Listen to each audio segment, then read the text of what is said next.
I was trying to make a small written note about this, but I think it's an important enough point that is demonstrably, it does illustrate something which is quite apparent after one applies just a little bit of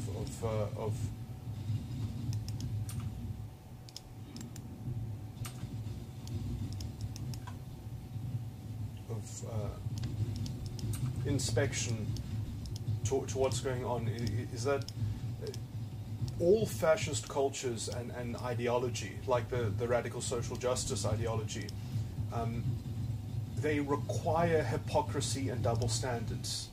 It's part of the practice, because without that they have no way to meet themselves or to regard themselves as individuals. There has to be a kind of an avenue of hypocrisy or double standard in the practice of the ideology, almost to prove that it is dealing with individuals on some level, that it is giving them access to a kind of narcissism, so that they can feel it actuated in their own lives, as it were. So there's a conduit for the ideology to not just be this kind of cloud in the sky, top-down thing, but that individuals can manifest as the avatar of that top-down orthodoxy, of a kind of moral authority, that they can be the enactors of it. And so, you have this kind of thing that's this idea that one day they're going to stand up and be the kind of the ideological superhero, that they will be the one around which all this stuff is turning, that they will see it represented in reality. And it's very hard to conjure up and to kind of conflate reality into producing that opportunity. And even when it does produce that opportunity,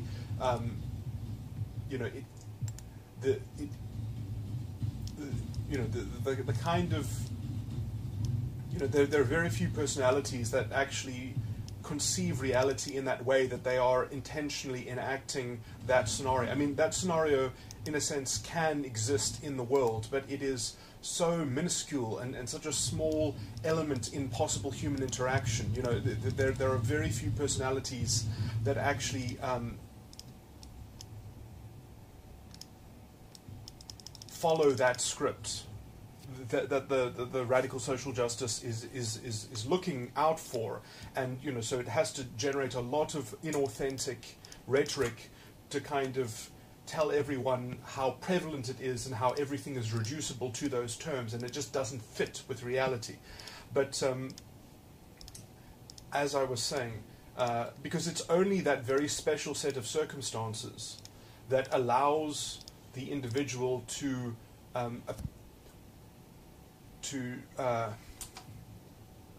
what's the word that means seeming, to supposedly, but to what's the word that means, like acting under the auspices, but of how the situation seems, but to kind of superficially have the permission and the excuse to that it seems called for to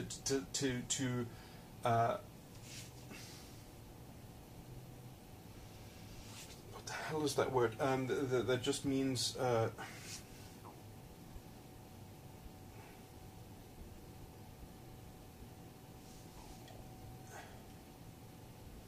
to appear to be in that motion of exchange.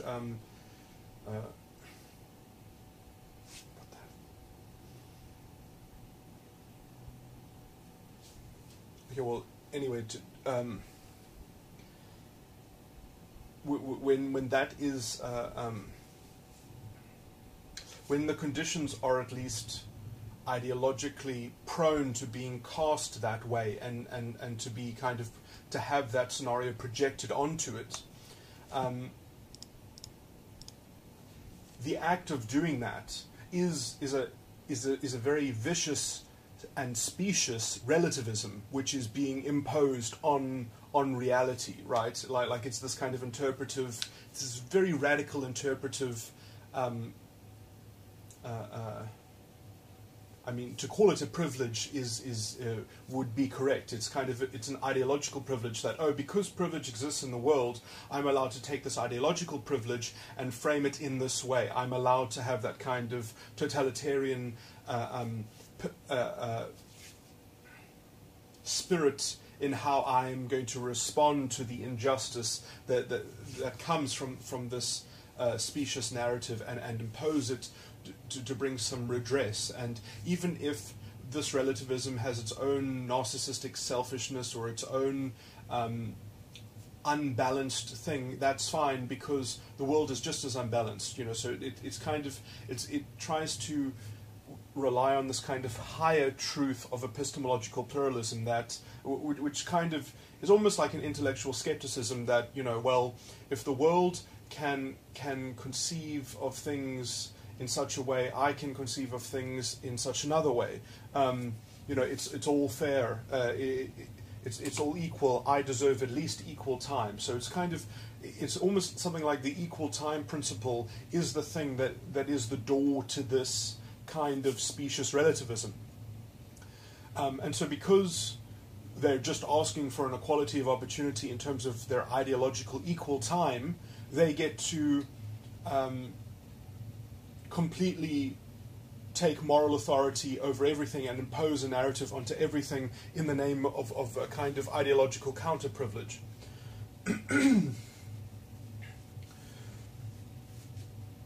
Now, this is hypocritical, but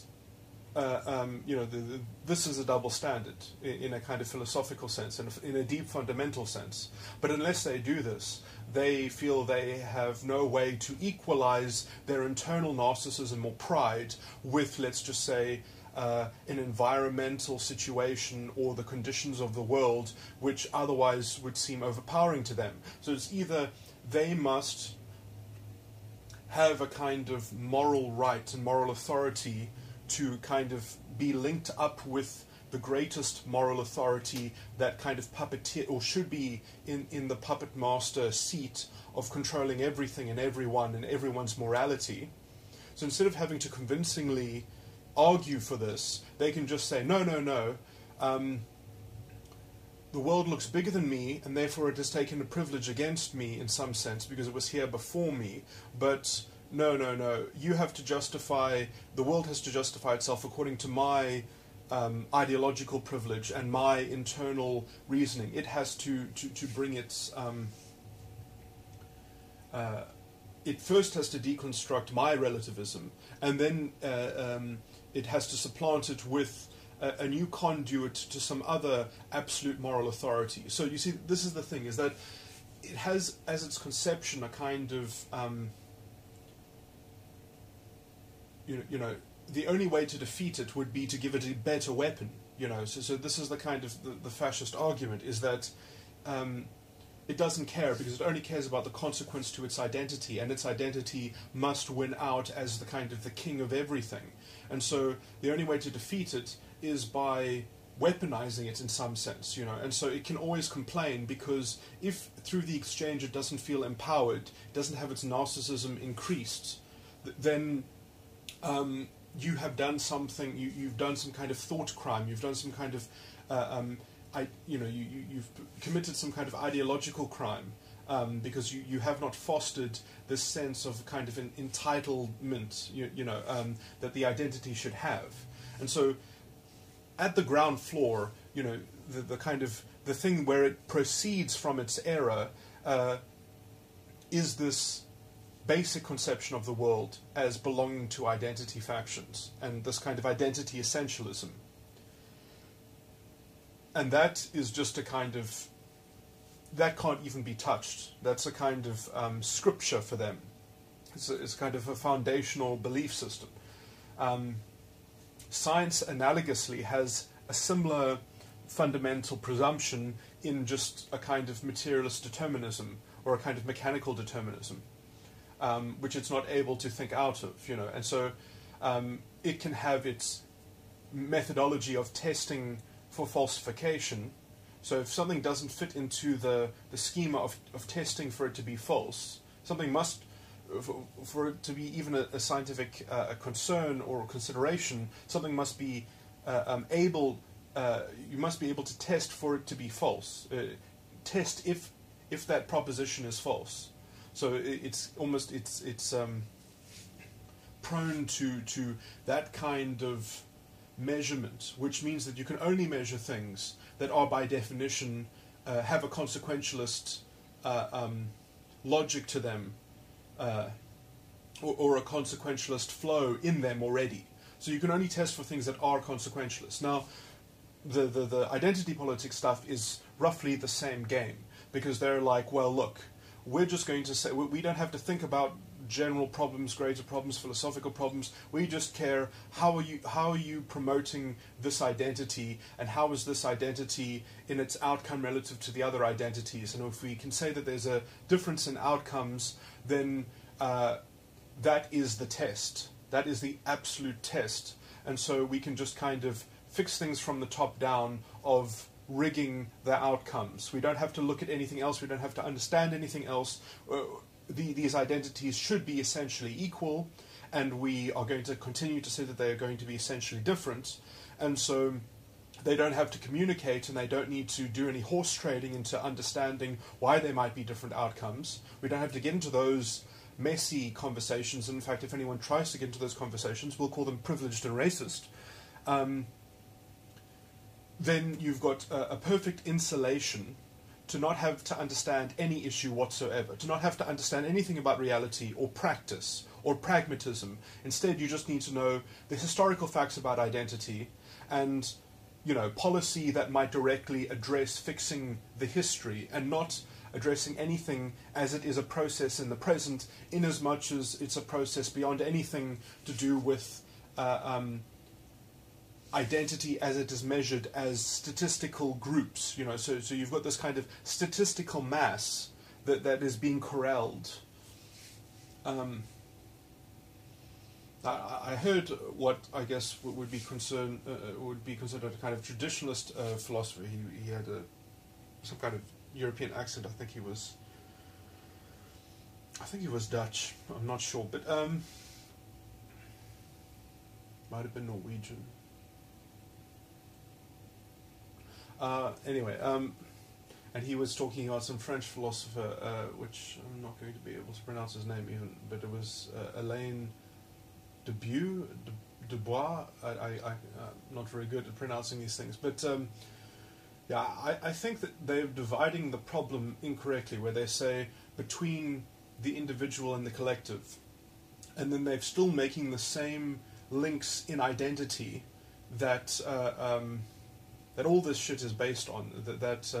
They say no, it's fundamentally untenable that people cannot have an interest in their collective. Now, and various. Now, I don't care if people want to have a kind of collective animal or entity that they subscribe to, but the idea that is their essential, that's part of their essential epistemological unit, and that isn't based on a kind of liberal decision, right? Okay, yeah, it is obviously tricky because there are things that are at least immutable at this level. So, look, to get into the finer issues in this philosophical thing, I'll have to make a completely different recording, because, I guess I am, at least in the philosophical sense, in principle, some kind of transhumanist. Obviously, because we don't have certain capacities, technological capacities yet, we can't just change our genome, as a kind of adaptive transhumanist process of intervention, which makes something biologically authentic. But in principle, that is conceivably true anyway. So, there's a lot of grey area which is not even philosophically being accounted for. if the lifespan of a human was 10,000 years, it could be very conceivably, it would be very conceivable that a human being could completely change their culture and, with some kind of transhumanist thing, they could change their ethnicity as well. So, and at the end of the day, on some level, I'm going to say that the only group let's just say that there are, at least at the moment, immutable group characteristics, like melatonin in the skin or some other such superficial and irrelevant fact of life in some sense. But the thing that is most pertinent to issues of anything, of civilization, of legal structures, of political establishments, and a kind of political ethos, all have to do essentially with culture. And most people are born into their cultures. This is true. Most people identify with the culture that they are born into. This almost has an analogy with trance. I'm going to be slightly distracted, so this is probably not going to be such a clear thing. But to reduce things down to a kind of identity essentialism is a shortcut, is a kind of philosophical shortcut. And because, obviously if you can reduce things down to an identity, then you can say, well, there is some kind of collective interest which has an essential aspect to beingness, which should have some kind of political manifestation. And that I do think on some level is kind of anti-Western, or at least anti-Enlightenment. I don't see why we cannot enshrine secular values like tolerance, political tolerance and openness, and say that we are hostile to being taken over by cultures who do not have the same value for tolerance. Tolerance cannot be tolerant of intolerance in some sense. And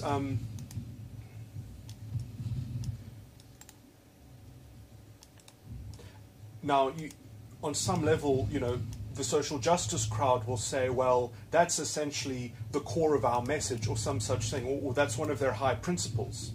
But they go so wrong because they proceed from a philosophical obsession almost, and fixation, or to call it a presumption is probably the most technical correct way to describe it.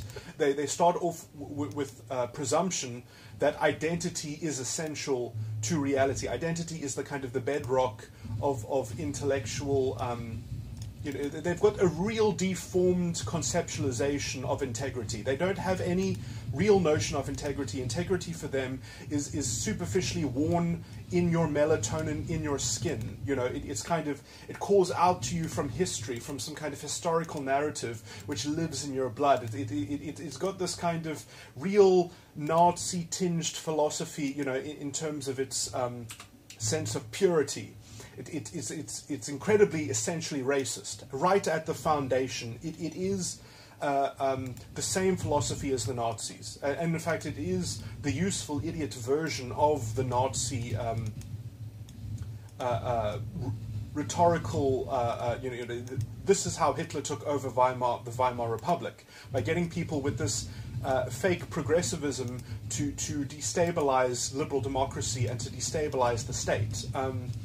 Under the guise of, well, we just need a kind of big brother to give justice to the identity, and we don't have to secularly set up a system that solves our problems. We don't have to have an accountable electorate. We'll just have a kind of demagogues that represent and ensure justice for the identity. We will have this kind of elite class that are their elite by how much they can kind of pander to identity interests.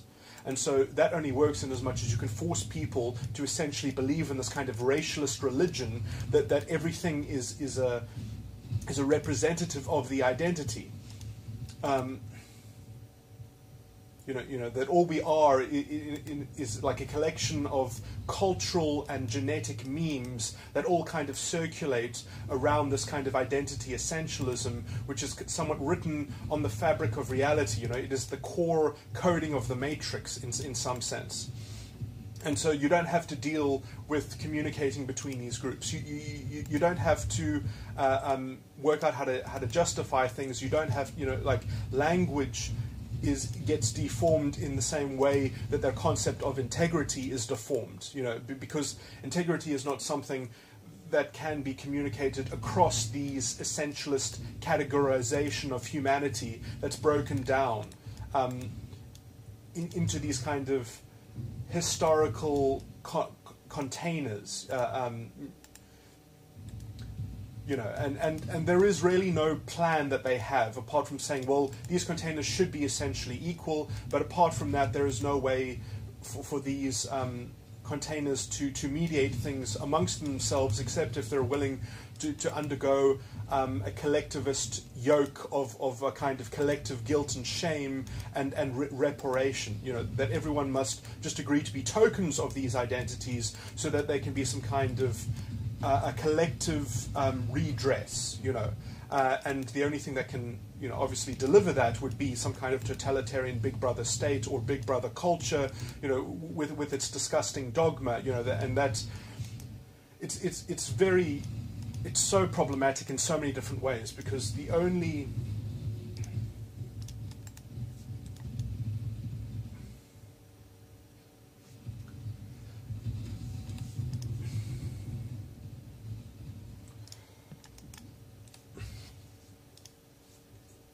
think that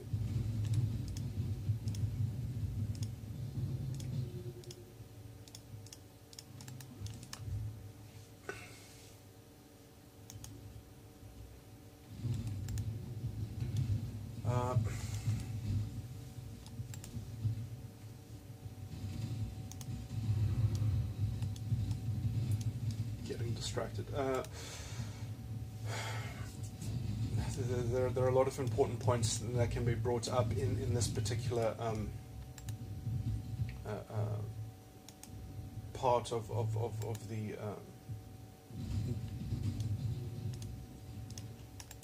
decomposition of this ideology.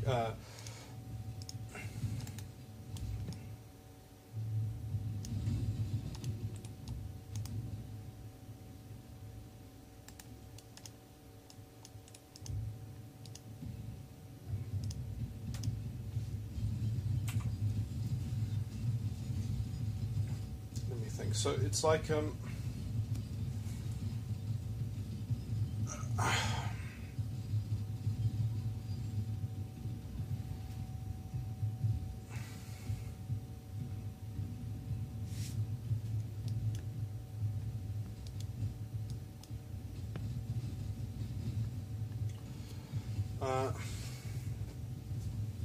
what was I saying? So I was getting to the point where I was just trying to illustrate how the ideology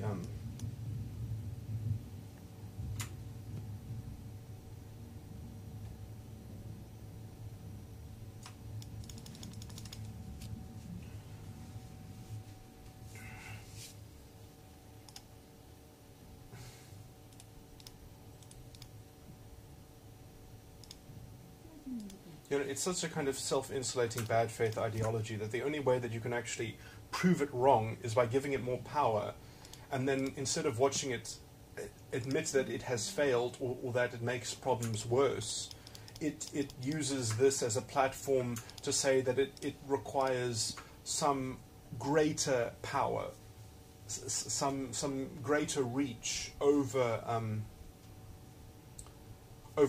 over being able to manhandle history. It really its greatest promise is that it can basically take away the past. It can manufacture history, and in some sense that is definitely impossible. How can you fix history? So but just the idea that you would privilege the idea of fixing history means that you have to destroy anything in the present. You have to destroy the concept of the present. You have to destroy the language of the present. And the only way that this seems natural, or that this seems conceivably okay and not vile, is by promising that some people can experience the present, but the only way that they do that practically within this framework is that they are the chosen privileged few who ideologically privileged, who are at the bottom. You know, they are the ones that this is being done for. And in fact, the solution is how much of an asymmetrical adjustment, how much narcissism they can be given to compensate them for the past directly. And therefore that is how you are fixing the past, is by compensating for the past directly. And they're compensated, they can only be compensated not from some kind of general plan, but by taking away from the people who are the token people who are responsible for the past. So you have to have this kind of inherited blame, this kind of group, this narrative of good guys and bad guys. And so, letting people indulge in that retributivism, that you're going to have this kind of retributivistic punishment on a collective punishment basis, that is what it needs to operate. And when you indulge in this,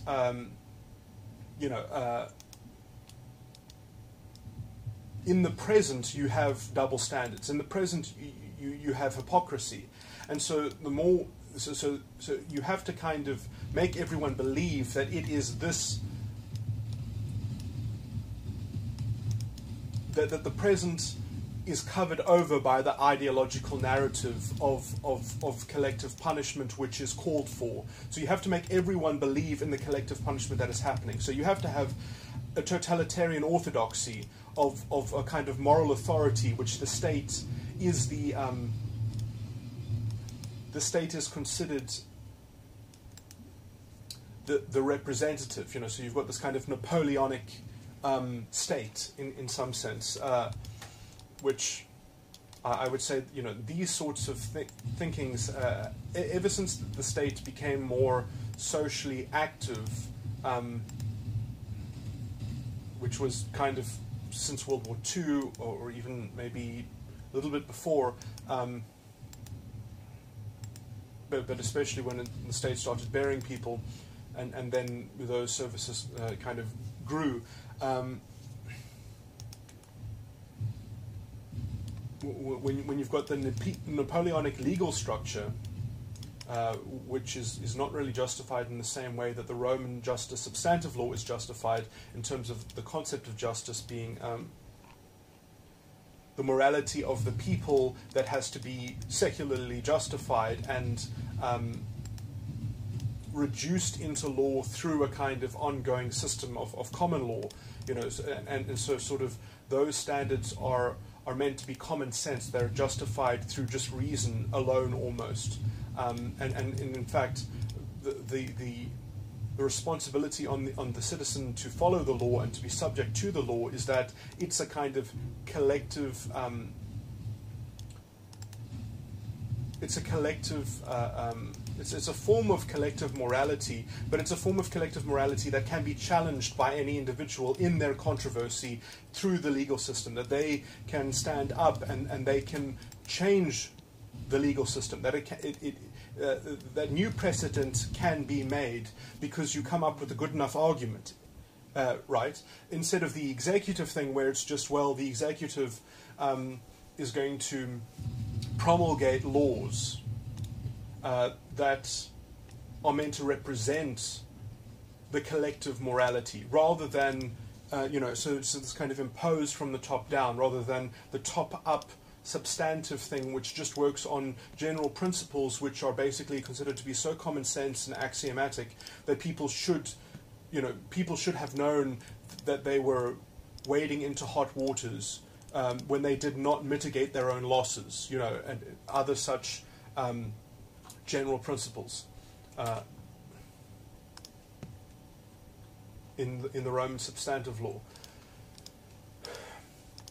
And so we've got this kind of toxic Napoleonic legal structure, which then eventually manifests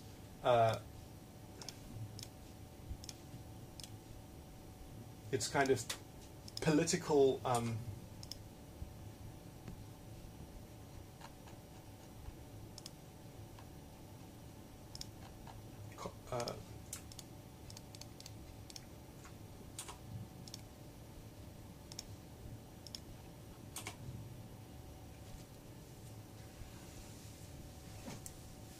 its political ideological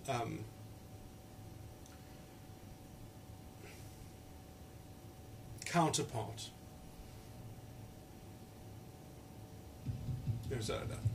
I would say the only reason why South Africa hasn't gone fascist already is because the legal system is so intrinsically and sharply distinct from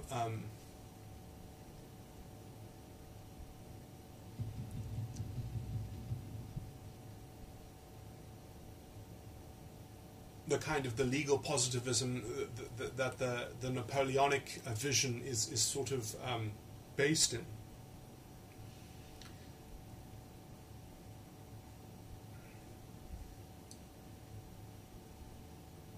The Nazis had this attitude, you know, that we make the law.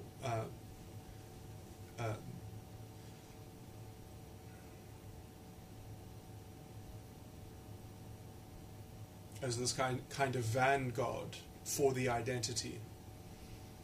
Okay.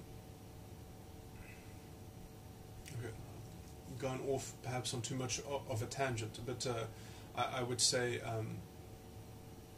this kind of legal culture, the Napoleonic system, it dumbs down a culture. It kind of hollows it out on almost a spiritual level, and I think that this is what has happened generally in continental Europe, and you know, so you've got these big clunky administrative systems, and there's very little appreciation for setting up revision in terms of making something work on a kind of simplistic and substantive level that, you know, obviously where even intuitive systems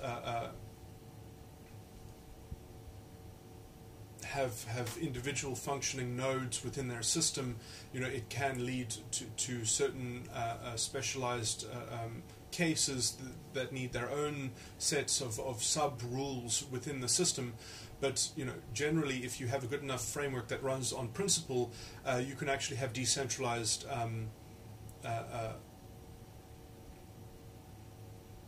management in some sense. So it doesn't have to have this concentrated top-down power. You can actually have people who are essentially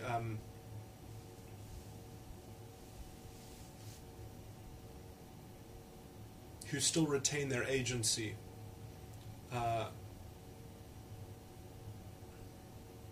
And in a kind of conceptual sense, their agency is as potent as the system itself, as there's a kind of nexus in which these things meet, and you know, and this is the space which is effectively suffocated out of any kind of totalitarian ideological system, and this is exactly what it is when you've got this grand project of fixing history. It gives you the excuse to indulge in any kind of radical expediency. And the more you do that, and the more deformed things get, the more there's an appetite to just do it faster, just get it over and done with, let's get to that break-even point or something like that, which always becomes further into the future, because as these policies are so sick and ineffective and inefficient and basically unintelligent, they can only continue with just more top-down control, more pervasive intervention into everything. You know, so until you get people that essentially have to have ideological shock collars and everyone has to eventually all shave off their hair so that there's no difference between hair. Otherwise, so there's some kind of stupid state socialism on that kind of depraved level, or which, and even as things go that way, people will opt for the other solution, which is no, we must just. We can all have our own in-group preference, we can all have our in-group sympathy, we just need to find a way that we don't culturally appropriate and hurt each other by our toxic influence on one another and taking away from each other's purity of self-pride. So we need a way to just distribute the resources between the different factions evenly and work out a way to never see or hear from each other or talk to each other except in ways that are so banal and benign that they have no impact on each other's in-group systems of hegemony or whatever, so that within each system their identity can be the top dog. And this is the kind of toxic social politics which certain personality styles this is what they've wanted all along. They've wanted a perpetual war that they can manipulate people from, that they can marshal people for. This is the idea that I can act as a superhero. There's some people, their whole lives are made about projecting that oversimplified narrative and conflating and reducing reality into fixing that script into reality, so that they can just go from, it's kind of like the idea of the white knight as well, but but that requires a perpetual war. You need a constant excuse to have an in-group sympathy, so you need a constant exterior enemy. And so this is why in the Nazi regime you kept on having more and more cannibalism on the inside. Under the banner of we have been infiltrated, because we didn't know that this is how deep the Jewish conspiracy went, that it has corrupted people's minds. So every problem is the toxic influence of the enemy identity, and so you just have to. It becomes a very strange mythological that only progress. The only way to define progress is by fighting the exterior alien influence. And when you've got that kind of oversimplified binary of inside is good, in-group is good, and out-group influence is toxic and bad, this would have never happened. If we just look at the consequences, these bad consequences wouldn't have happened if the outside identity never came here. That might be, like, on some factual level, that might be true, but the incapacity to understand that, well, eventually, maybe long enough, that would have happened inside the group once a certain technology was made, or once something happened. Yes, maybe it would have happened differently, but there's no appreciation for a kind of mixed fact that, like, yes, that's how it did happen, but, like, literally putting how it did happen on a pedestal and saying that we need to literally change the past in order to move forward is an ideologically warped and inappropriate response. In fact, it's and then obviously the counter argument to that, well, that's a privileged point of view. That actually, somehow arguing with history is the only way forward if you don't have privilege or some such bullshit like that. Is just a table thumped claim that doesn't, so on some level you just want to say, okay, well, go and sort yourself out then. Go and take some plot of land, go have your disgusting totalitarian revolution and see how that does for you. But, it really can't sustain itself. It has to create a bigger war. It will have to agitate. It'll have to, because essentially the core of this ideology is that accountability and responsibility only happen after some future break-even point. And as their radical implementation of their policy just seems to put that further and further into the future, they just make more and more excuses about a grander conspiracy and a grander infiltration and a grander, because the idea that, oh, well, if pride isn't the solution, it's because they have the enemy privilege has undermined the concept of pride, and infiltrated it in some way. So it is really incapable of tackling even its own accountability for being. It's such a slave morality. It is the exact same thing that Nietzsche spoke about. It is a bad faith. It is, at its core, it is essentially a bad faith system of belief.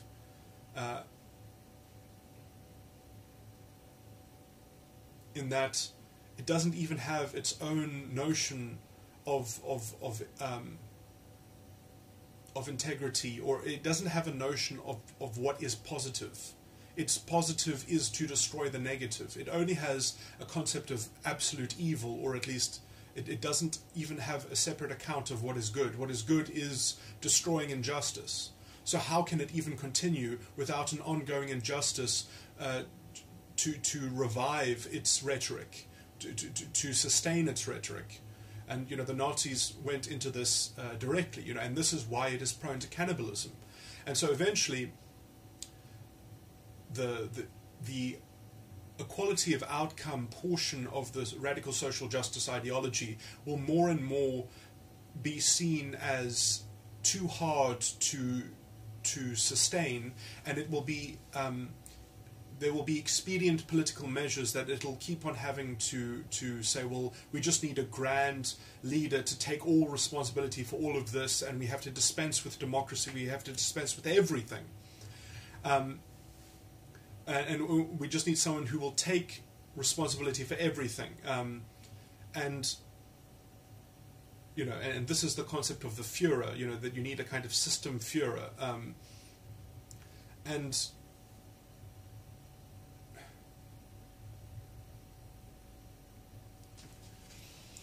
I was going to make a slightly different point.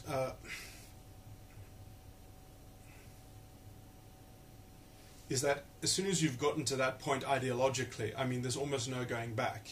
And if you get to that point politically, practically, it's impossible to retract that. You get to the kind of problem with the Venezuelan government at the moment, where now they've effectively dissolved the authenticity of their democratic system because it's been taken over by this kind of ideological utopianism in some sense, which resides with the I would say, when the authentic left does it, it's more of a betrayal.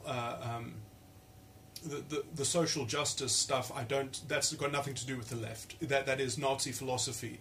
It is totalitarian in its purest form.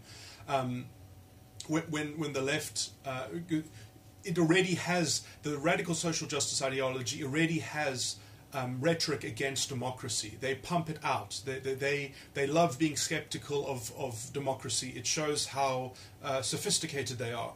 But when like in Venezuela, when they undermine their democracy, they are being inconsistent with some earlier set of principles. Whereas in the social justice stuff, identity is the highest value, is the most essential thing, and so it's perfectly complicit that you should have someone who takes responsibility for the identity and that they are vested with political power. And that they are not accountable to the electorate. And so you've already got this I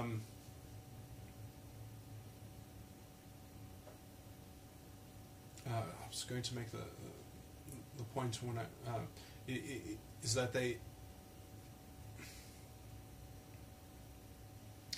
when this is your formula,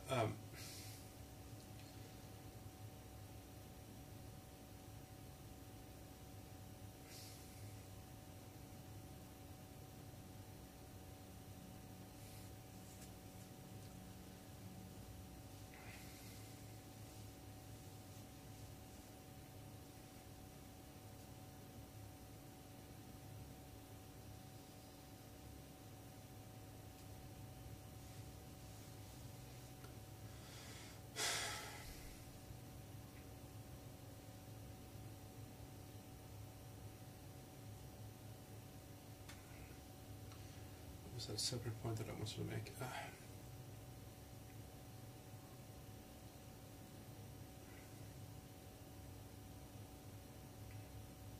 It's just that politically, when you get to that point, there's kind of, there's no going back on some level. It has to. It will have to come to some calamitous collapse in some sense, because the political force that controls at that point will never take responsibility for its own actions. It'll always just blame everything else for its failures, and it will, including those failures, the cause of those failures will be political dissent. So it'll define if anything speaks negatively against it, it will brand those people as the reason for why it doesn't deliver. And so you get this kind of, it becomes impossible to do anything. And already this level of rhetoric has already infested the South African political discourse. It's political leaders are judged by how paternal they are to the identity. Already we've got law coming that's going to essentially make political discourse the way of the dodo, because it's going to be this hate speech stuff is going to be premised in the privilege stuff. We've even had a minister who has articulated this on public radio, essentially, that we need to prevent things rather than cure things in terms of people being insulted, and that they should not have insult added to injury because they've already been injured by the past, and now they must not be insulted for people who are going to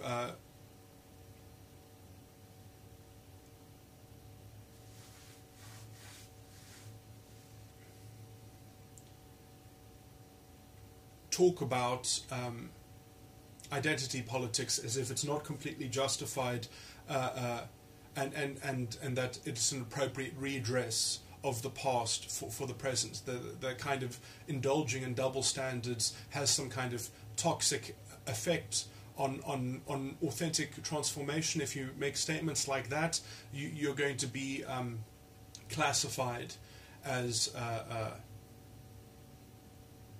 undermining people's dignity, because they need the ideological counterfeit integrity of their identity and identity politics that justifies the hypocrisy of a system which will never be able to sustain a viable functioning economy, because it will have to be run from the top down. It will have to be run by big bureaucracies in big companies that can actually afford to have systems of cryptic racism in their equity bullshit, and so making authentic networking and skills development impossible, effectively, strangling the small business, and making any kind of skilled professional industry impossible, essentially. Because if you actually are dealing with things that are on the cutting edge or are on the cusp of something, you need to be able to network without having to do racialist accounting at the same time. Because, especially in this world of small business, when you're networking, the people who you're doing business with change at a revolving rate. Most businesses fail. They need to be able to fail and start up again fluidly, but that can't happen when every time you have to have some kind of racial statistic in your business model. And how do you have 50% of anything or 80% of anything when you've got a business with 2 people in it or 3 people in it? It does not work. This kind of mandated racialist accounting and tokenism, which is enforced on just basically makes skills development completely impossible. And not to mention that now there's a whole political component in the labour market, which, with the headhunting that it causes, means that employees and business partners can effectively extort you for the value of their tokenism according to these policies from the top down. So you've created a toxic element to the market. You've literally made the market poisonous to any kind of authentic, genuine thing where people can relate to one another. And so, the only way to cover up that disgusting element that has been introduced from the top down, from this ideologically corrupt policy, is by saying, well, no, this is all justified because of the past. So everything has to be filtered by a kind of historical thing, no matter how much damage it does in the present. So the damage that the ideology causes cannot be examined. It's a hate crime to examine it. It's a hate crime to deconstruct it. It's not a topic that is allowed. It has a kind of, there's this orthodoxy now that you're going to make people uncomfortable. Well, who is making those people uncomfortable? Is it the people who are keeping that policy in place? So now because that policy is just seen as a kind of righteous, a necessary evil, you're not allowed to have an open democratic discussion about it, especially from people who are privileged. So now we've literally got an ideological toolkit which has effectively redesigned a new apartheid system in reverse. And it's a testament. I mean, it's disgusting that it's happened in South Africa, especially that we have disgusting fascistic political leaders as well, in a country with the history of South Africa with apartheid, that essentially the same ideological monster has occurred. It just shows you how easy it is. It just shows you, I mean, perhaps you can humanize apartheid on some level then, that, even with the historical experience, it has happened again. It essentially has happened again. You've got the same rhetoric. You've got the same line of reasoning. It is, spiritually, it is the same beast. It is the same in-group sympathy because of outside pressure and a constraint by conditions. You can call that condition history, or you can call it racism. It doesn't really matter. It's the same formula of script, and yeah, it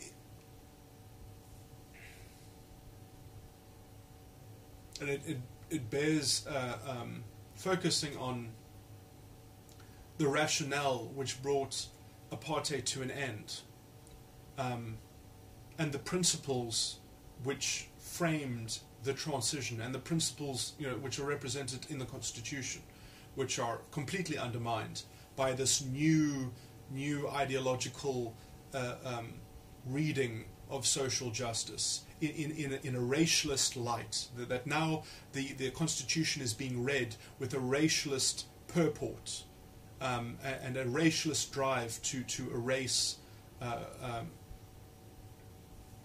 the philosophical framework and the foundational cornerstone of the new South Africa.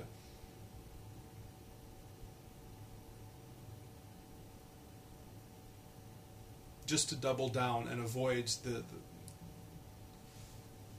having to deal with the in-group corruption, you can just complain about the exterior identity, because pride is more valuable. Pride is the only commodity in some sense now.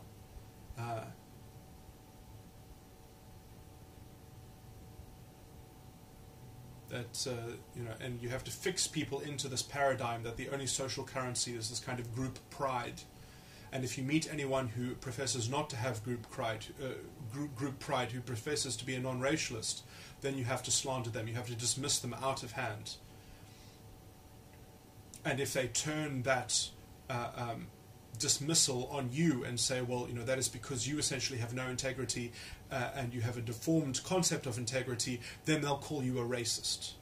And when you name their tactics, which are essentially the same as, first they call you a racist, or some such, they slander you in some way.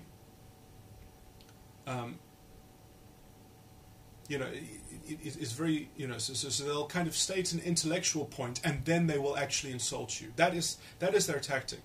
Is they will make an ideology. They'll identify you according to their ideology, and then they will insult you as well. And if you don't accept their insult, then you are dismissing or you're arguing with their whole ideology and their whole belief system, and then if you do that, they will complain that you're arguing with their belief system because their belief system has been historically disenfranchised, and so they should be allowed to have their fascist notion of progress. And the idea that you're going to deprive them of their fascist notion of progress is just because you're privileged and therefore you have inherent structural racism built into you.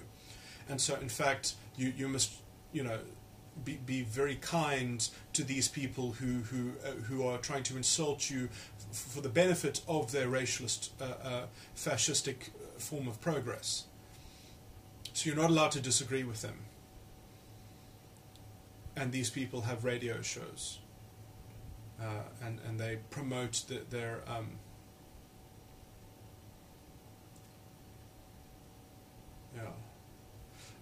whatever happens in the future, I just think. I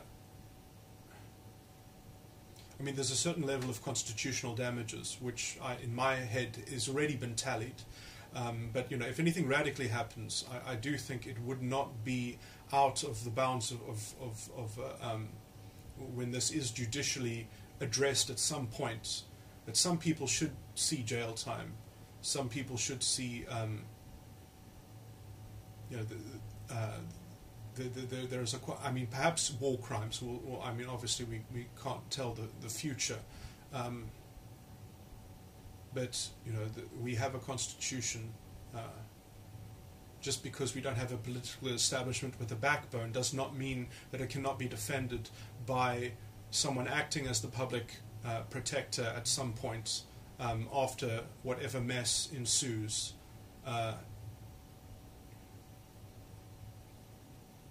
I'm not talking about some kind of vigilante justice at all. I would never be in promotion of such thing, but I'm talking about something like the Nuremberg trials. I imagine might be something in the future, is something that might be set up, perhaps by a future sane South African government, to decompose the vast and disgusting atrocities and damage to the Constitution which was perpetrated by individuals like Julius Malema, and also I don't care if there are stupid advocates who make feeble, stupid cases very badly, or if I don't know, and also the likes of people like Eusebius Makaizu, who I guess is dressing himself up as a kind of chief useful idiot. So he's a kind of I don't buy the useful idiot act, because he is essentially acting as a kind of chief useful idiot for promulgating the useful idiot version of the fascist ideology. But to me, it's too ideologically superficial. Like his overproduced propaganda is just too well devised to have that propensity to justifying the genocide. Even that one quote, I'm not going to think of it now, but he said if there was a genocide in this country, it wouldn't be totally unjustified. It would, that is, so you can kind of see the line that he's trying to draw, so he can still be on the useful idiot's side of the fence in terms of the fascist pantheon of ideological propaganda. But this ideology only has one conclusion. It only has one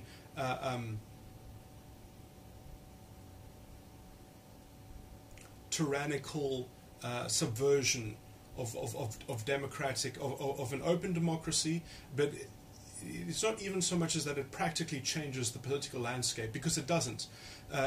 Those pushes only come after the waves of the, because they can either push the in-group sympathy, which is justified, which so they just keep on talking about the feelings that have been hurt and the racialist pride that has been hurt in the concept of the identity, And then they switch between that and going on the offensive. And so sometimes if it feels like it would be a bit too much to go after the offensive, then they drum up the sympathy. But the sympathy is the implicit call for the radical violence. They're both the two sides of the same coin.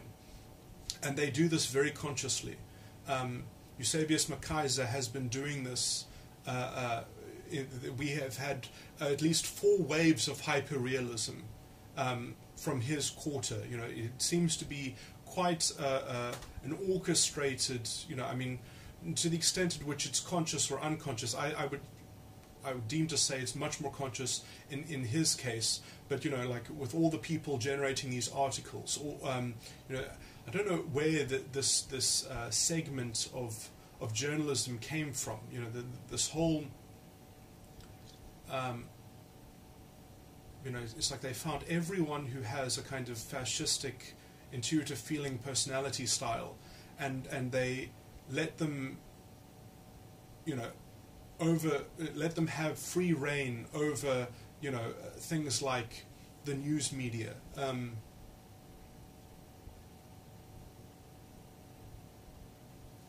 With their very distinct brand of moralism, that they can just filter out all other. That they can have such a strong ideological bent, which is anti the Constitution, which is specifically targeted against destroying non-racialist values. So we've got an ideological takeover which has essentially already occurred.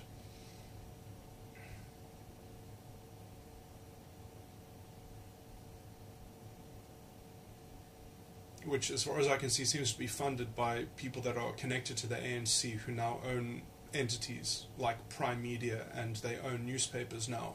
So already they've kind of taken over the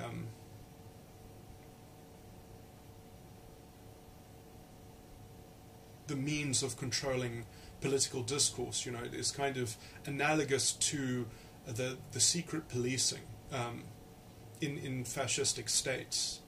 And so right now they're kind of ruling from a culture of an imposed orthodoxy over this identity politics.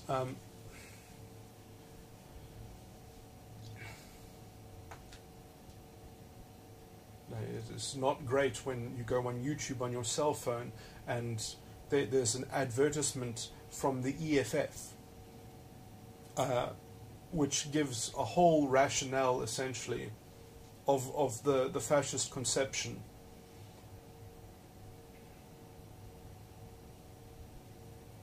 Of how to judge things based on the outcome of their consequences. And the only solution is to find someone who will represent the interest of your identity and give that a go and radically do anything you can for that.